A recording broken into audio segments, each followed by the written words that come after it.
तानिया मेरे कमरे में क्या कर रही है? तानिया? अच्छा, तानिया आई है? वो कब आई? अच्छा, आपको भी नहीं पता और वो मेरे कमरे में मौजूद है। ये सब क्या है मॉम? क्या है? भाई उसकी फूफो का घर है, वो जब चाहे आए। तो ठीक है, वो आकर आपसे मिले। मेरे कमरे में क्या कर रही है? ये तो मुझे नहीं पता कि वो कब आई है, लेकिन इसमें इतना बुरा मनाने वाली कौन सी बात है? आखिर तुम्हारी भी कुछ लगती है वो। फॉर गॉड सेक मॉम, उसका मुझे यूं मुसलसल फोन करना और अजीबोगरीब अंदाज से मिलना बिल्कुल पसंद नहीं है। ऐसा क्या कर दिया तानिया ने? क्या ये कम हरकत है कि आपको पता भी नहीं है और वो मेरे कमरे में मौजूद है? कभी कभी तो मुझे उसकी ज़हनी हालत पे शक होने लगता है। जबान संभाल कर बात करो सिकंदर, जो मुंह में आता है बोलते चले जाते हो। तुम्हें पसंद करती है वो, इसीलिए यहां आई है। उसे समझा दे, जो वो और आप चाहती हैं वो कभी नहीं होगा।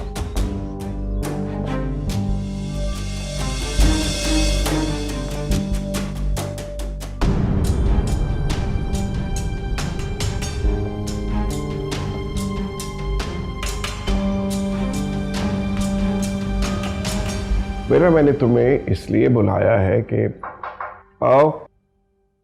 सर आपने मुझे बुलाया सर? उसे एक बार जाकर समझा दो और इस तरह समझाना कि दोबारा तुम्हें जाना न पड़े। जी बेहतर सर। क्या हुआ डैड? वही हाउसिंग सोसाइटी वाला, उसके दिमाग पर ईमानदारी का फतूर सवार हो गया है। पता नहीं अपनी जिंदगी से प्यार नहीं रहा उसे।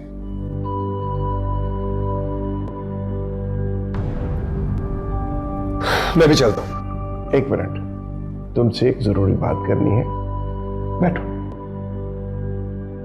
तुम बाहर मेरा इंतजार करो, मैं आता हूं। जी बेहतर सर।